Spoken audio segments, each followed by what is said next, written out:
Beans കറിയാണ് ഉണ്ടാക്കുന്നത്. ഇത് കുറച്ച് ഹെവി ആയിട്ടുള്ള ധാന്യമാണ്, നല്ല ഹെൽത്തി ആയിട്ടുള്ള ധാന്യമാണ്.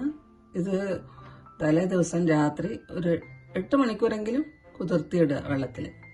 എന്നിട്ട് നന്നായി കഴുകി കുക്കറിലേക്ക് ഇടുകയാണ്. അതിന് നികക്കെ വെള്ളം ഒഴിക്കുക. എന്നിട്ട് കുറച്ച് മഞ്ഞളിടുക, മഞ്ഞൾപ്പൊടി, 1/4 സ്പൂൺ മഞ്ഞൾപ്പൊടി ഇടുക. എന്നിട്ട് അടച്ചു വെച്ച് ഒരു 5-6 വിസിൽ വേണം.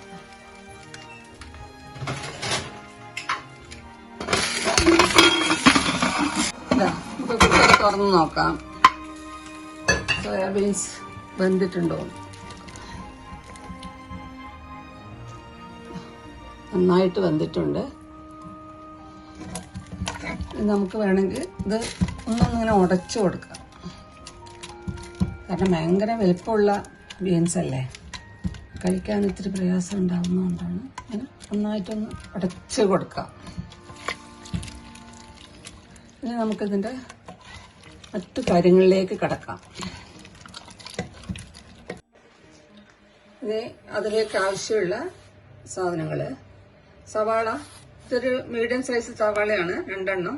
ഞാനെടുത്ത അളവ് ബീൻസിനനുസരിച്ചുള്ള സവാളയാണ്.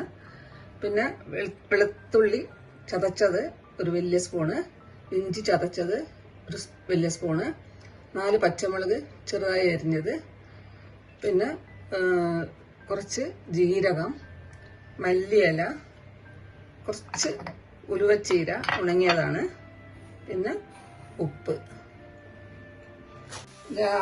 സാധനങ്ങളുടെ കൂട്ടത്തില് തക്കാളി ഞാനിവിടെ കാണിക്കാൻ മറന്നുപോയി, അത് അരിഞ്ഞ് മാറ്റി വെച്ചിരിക്കുകയായിരുന്നു. അപ്പോൾ 2 വലിയ തക്കാളിയാണ് ഇത് ചെറുതായിട്ട് അരിഞ്ഞു വെച്ചത്. അതിന് വേണ്ട മസാലകള്: ഇത് മല്ലിപ്പൊടി 2 സ്പൂണ്, മുളക് പൊടി 1 സ്പൂണ്, മഞ്ഞൾപ്പൊടി 1/4 സ്പൂണ്. മഞ്ഞൾപ്പൊടി ആദ്യം ഇട്ടത് കൊണ്ടാണ് 1/4 സ്പൂൺ ആക്കിയത്. പിന്നെ കുറച്ച് ഗരം മസാല, പിന്നെ ആവശ്യമുള്ള എണ്ണ.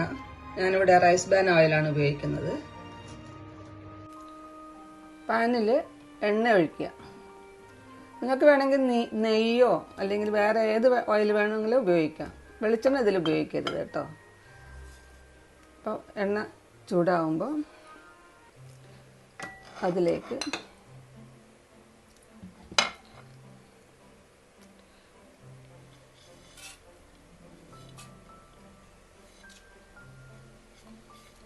ജീരകം ഇട്ട് കൊടുക്കുക.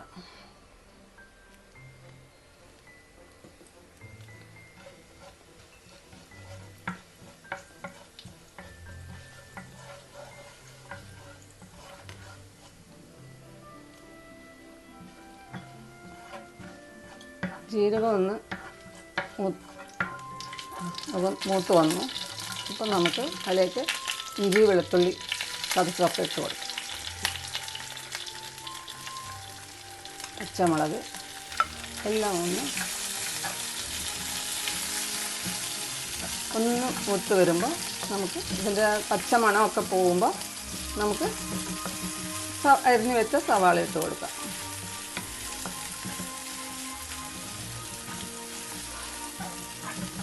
ഏകദേശം പച്ചമണം മാറി തുടങ്ങിയിട്ടുണ്ട്. ഞാൻ സൈഡിലെപ്പോഴേക്ക് സവാള ഇട്ട് കൊടുക്കുകയാണ്.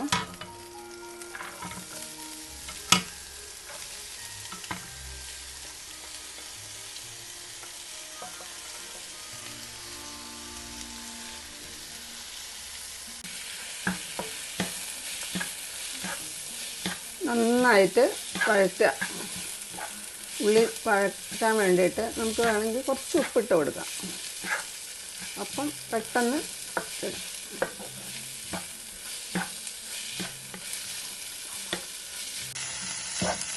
ഉള്ളി വഴന്നിട്ടുണ്ട്.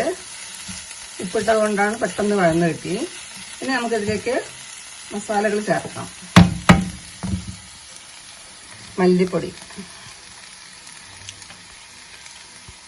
മുളക് പൊടി,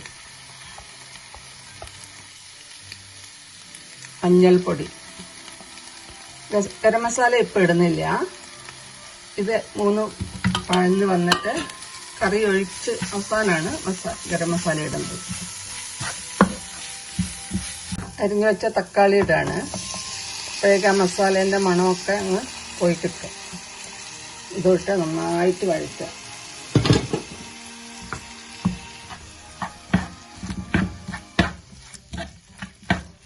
നന്നായി വഴറ്റി നല്ല മസാല മണമൊക്കെ മാറി പോകുമ്പോൾ തക്കാളി നല്ല സോഫ്റ്റായിട്ട് വരണം.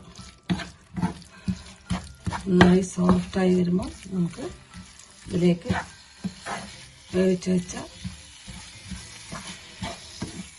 സോയാബീൻസ് ഇടാം. തക്കാളിയൊക്കെ നന്നായിട്ട് വഴന്നു എണ്ണ തെളിയുന്നുണ്ട്. കണ്ടോ? ഇതിൽ നിന്ന് വിട്ട് വരുന്ന സമയമാകുമ്പോൾ ആണ് ഇതിൻ്റെ പാകം.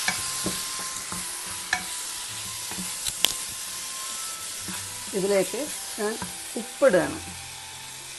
ഇത് പിങ്ക് സോൾട്ടാണ് കേട്ടോ. നമുക്ക് ഏത് വേണമെങ്കിലും ഉപ്പ് ഉപയോഗിക്കാം. ഞാൻ ബീൻസിൽ ഉപ്പിട്ടിട്ടില്ല, അതുകൊണ്ടാണ് കുറച്ചധികം ഇടുന്നത്.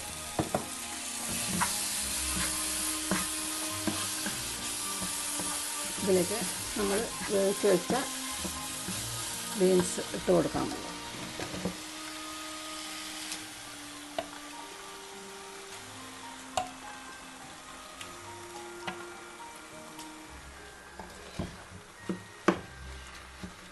നന്നായിട്ടൊന്ന് സ്മാഷ് ചെയ്യുക. പറഞ്ഞില്ലേ വലിപ്പമുള്ള ബീൻസാണെന്ന്. അതാണ് പറഞ്ഞത്, ഹെവി ആയിട്ടുള്ള ബീൻസാണ്.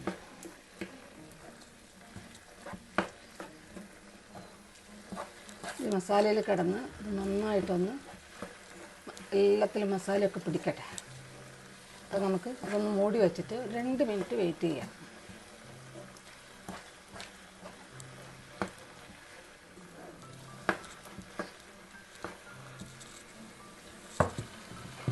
മൂടി വെച്ച് 2 മിനിറ്റ് വെയിറ്റ് ചെയ്യാം.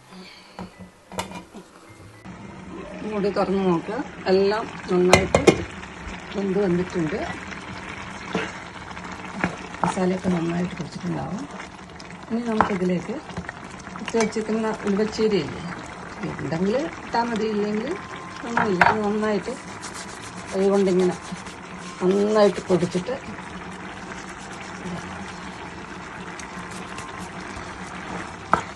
നല്ല ഫ്ലേവറുണ്ടോ. അതിൻ്റെ കൂടെ എടുത്ത് വെച്ച ഗരം മസാല ഇട്ടു.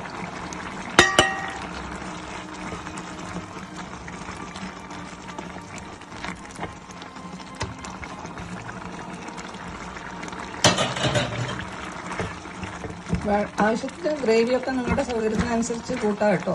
ഇപ്പം ഞാൻ കുറച്ച് തിക്കായിട്ട് ഉണ്ടാക്കുന്നത്. കാരണം ഇത് ബ്രെഡിൻ്റെ കൂടെ കഴിക്കാം, ചപ്പാത്തീൻ്റെ കൂടെ കഴിക്കാം, ബസ്മതി റൈസിൻ്റെ കൂടെ കഴിക്കാം, ജീര റൈസിൻ്റെ കൂടെ കഴിക്കാം, ഒക്കെ നല്ലതാണ്. ലാസ്റ്റിൽ നമ്മൾ എടുത്ത് മല്ലിയിലയും കൂടെ ഇട്ടിട്ട്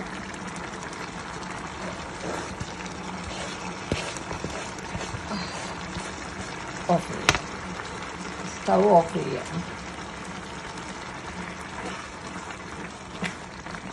അടിപൊളി സോയാബീൻ കറി റെഡിയാണ്. കഴിച്ചു നോക്കുക. നിങ്ങൾക്കൊക്കെ കൊടുക്കാൻ നല്ലതാണ്. കാരണം വെച്ചാൽ ആരോഗ്യത്തിന് വളരെ ആവശ്യമുള്ള സാധനമാണ് സോയാബീൻ. അപ്പം കണ്ടിട്ട് അഭിപ്രായം പറയണം, മറക്കരുത്. കറി റെഡി ആയിട്ടുണ്ട്. നല്ല മണം വരുന്നുണ്ട്. എല്ലാവരും കഴിച്ചു നോക്കണം.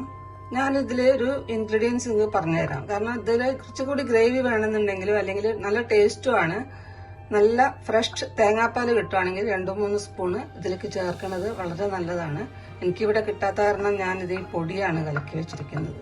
പക്ഷെ അതും നല്ലത് ഫ്രഷ് ആയിട്ടുള്ള തേങ്ങാപ്പാൽ നിങ്ങൾക്ക് കിട്ടുവാണെങ്കിൽ ഇതിൽ ചേർത്ത് കഴിക്കാവുന്നതാണ്.